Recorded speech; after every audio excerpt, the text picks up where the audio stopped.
Welcome to the Sitting Comfortably podcast. This is Laurel Lindstrom speaking. I'm reading from my first novel, The Draftsman, which is due for publication by Unbound next January.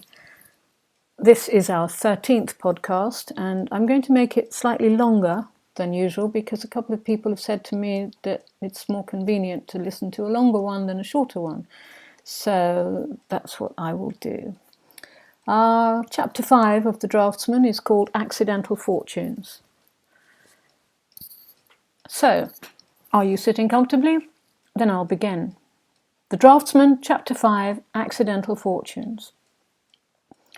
As Martin penned crisp and tidy answers in sharp, hard rotring capitals on his correspondence, he sucked long and hard on his cigarette.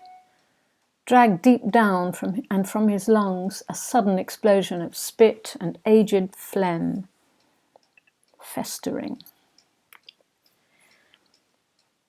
dense and hurting.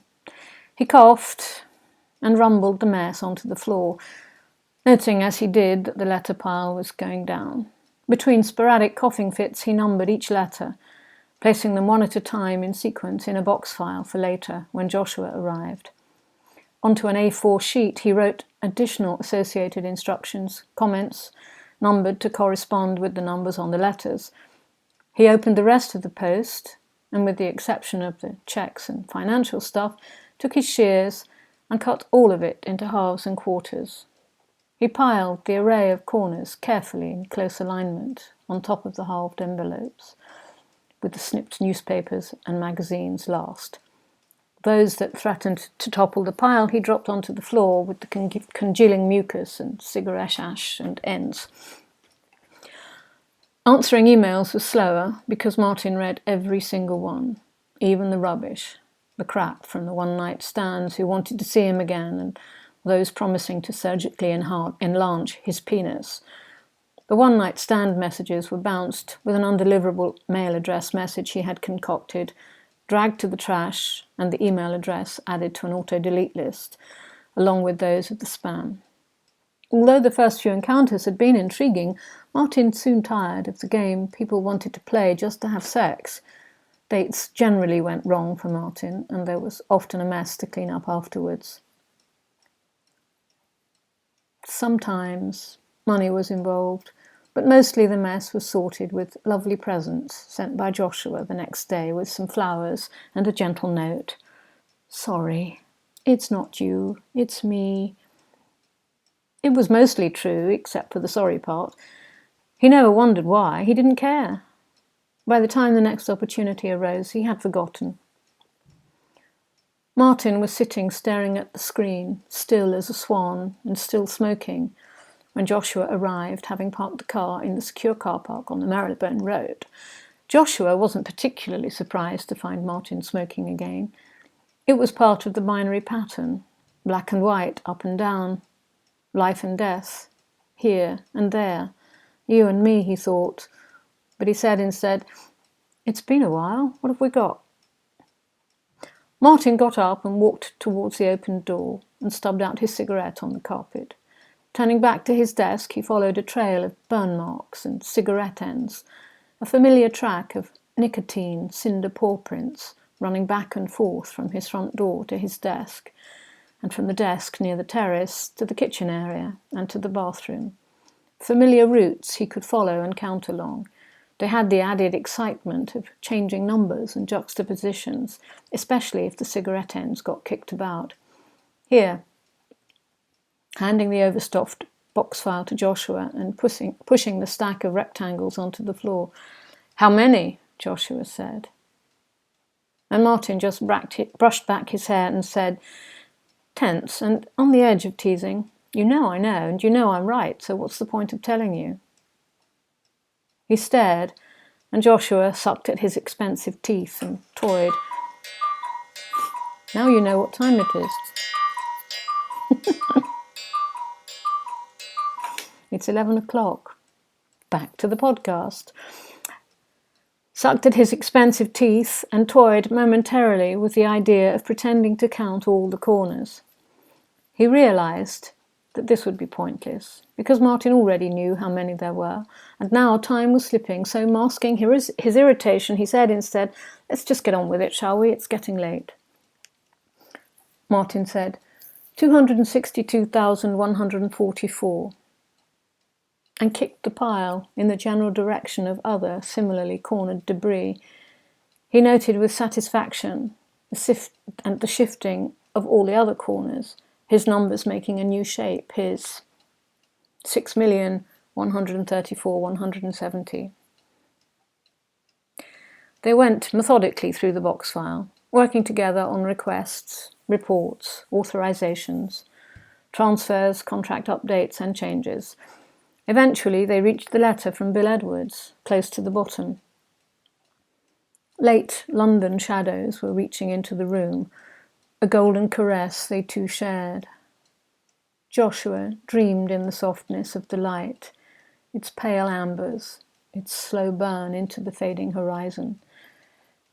Snapping back, he glanced through the letter and, sucking at his teeth some more, confirmed that it's being picked up on Tuesday and taken straight down to the house. If you want to see it on the lorry, Bill would love to see you. We could drive over together if you like. Martin pondered a while, remembering Bill and their many journeys, and listened to the hiss and fizz, so much louder than the whispering amber and tangerine light, and could not decide. What would be the point? No need. As long as it's at Shadowhurst next week. The desk was the only old thing Martin wanted in the house, apart from his albums and CDs. It was placed as requested in the centre of the glass room, an altar to hours of lines and curves that would now be drawn under rain-washed glass or sunlight shining bright and hot. Martin writes letters that no one will read. Dear Mum, answers, please. Numbers and dates along the lines, numbers and dates. And besides the black inscriptions between his drawing and their spaces, his fists clenched tight, and his knees jig up and down, anger, watching the sheep slow step across the far paddocks, and the swans glide on the lake, unimpeded innocence. Thank you, Bill, for sending me my desk. Thank you, Bill, for all the letters you have sent. Thank you, Bill, for not expecting answers. Thank you for not asking. Once, upon a previous life and in another time, a letter from Bill had changed everything. It had changed everything. Turned Martin away. Turned Martin onto a different set of patterns and routings. Turned Martin from circles and finite lines to the beginnings of things, unfinished. But it was not so very far away. Martin had been with the firm some 2 or 3 years or so, following his lines, calculating his way through the days, the toing and froing on the wheezy bus, and walking the same path home, ignoring his mother, resisting her even, silent, less submissive, less pliant. Yet all that stilled, all that hiss and fizz would rise, his heart pounding in rhythm, the sound of her step, treading, deliberate and slow, up the stairs and along the hall, the coughing in the mornings as he heard her fill the kettle. In these small regularities are patterns made, are cages crafted, weapons honed. He got home every day at 6:10 and would eat his tea, sit in the front room when his dad came home, and they'd stare together at the dancing screen. On the weekends, Martin stayed in bed or walked the route of the 93 bus until the end of the line. Leaning over Putney Bridge, the apparent randomness of the water's movement unsettled him, but he would stare at it until the haphazard rippling shapes rose to such intensity that he was forced to look away. Sometimes he went to a wine bar in Wimbledon High Street and tried to talk to people who might look like they were as alone as him, but they never were. Sex on Wimbledon Common was easy and convenient, but only when he could cope with the conversation that had to go with it. It was better once he got the hang of it, and the sentences were predictable. My name's, what's yours? Martin, and I only want sex. And then the look of slight confusion or surprise, and occasionally wide-eyed excitement, which was the most convenient response. Hand in cringing hand, leaving the wine bar, Martin feeling slightly sleepy with the warmth and the wine, but aroused and with a pounding heart. The best place was near the mere, far enough from the road, but quiet and secluded. It was a favourite pattern, rotting in the dark with a stranger.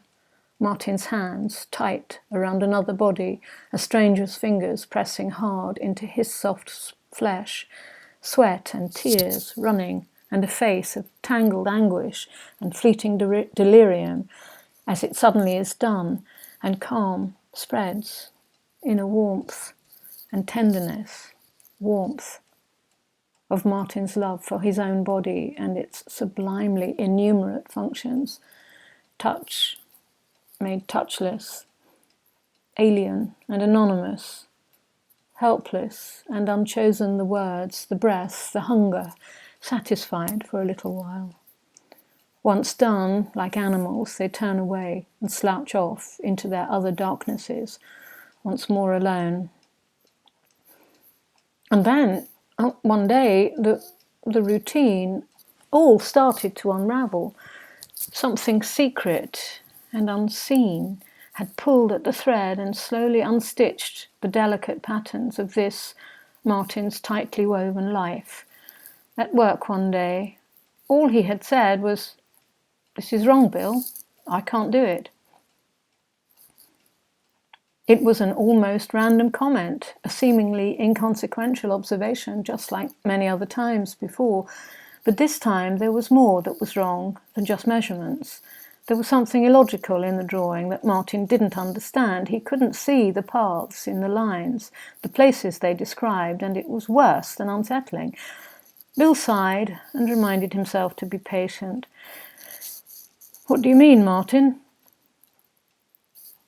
They had been here many times before, and the usual routine was an explanation of the mistake and a suggestion to the client to redraw their draft so that Martin had no ambiguities to resolve. Is it the dimensions, or the angles, or what? Bill watched as Martin stared at the wall, lost and baffled and stuck. "I don't know. I don't even know what it is I'm trying to draw, but it's wrong. There's something missing. They have to tell us. They have to explain." His voice rising in pitch and the tempo of his words increasing. He turned and stared at Bill, wide-eyed, almost desperate, the buzz and hiss rising in his head and almost visible, dancing and strobing across their shared space. Bill picked up the drawing. It looked like so many other routine sketches, illustrations that had to be formally drafted into a series to go along with a patent application. So far, so blah. A patent for an inkjet printhead, the note said, a component for a larger system. But to Martin it was wrong, and tears were filling his eyes, and he blurted out, I just don't see it. I can't draw it. I need to know what it's for, what they want." And Bill, embarrassed at the passion, leant forward to reach out, but knowing better and drawing back, rested his hand on the desk instead. A long, deep sigh, and let's leave it today. We can ring the client and see what we can do. Calm down, it's fine. Martin looked out from behind his tears at a wash of colours, concentrating on not letting the teardrops roll in lazy indictment down his upturned face. He held up his head, slightly back, slightly defiant, containing them. "It's their problem, not mine. I mean ours. I can do it, but only if we have better details. This is incomplete." Gruff and suddenly aloof, he turned back to his desk and started drawing precise and quickly a series of overlapping, rotated triangles. In sudden perfection they bloomed and marched across the sheet like algae.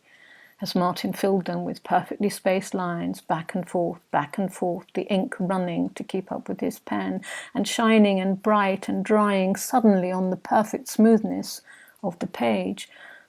Black and white, and then it was done. Later, calmer, as he was leaving the office at the end of the day, he passed Bill's open door, and Bill was waving at him to hang on as he cradled the phone on his shoulder.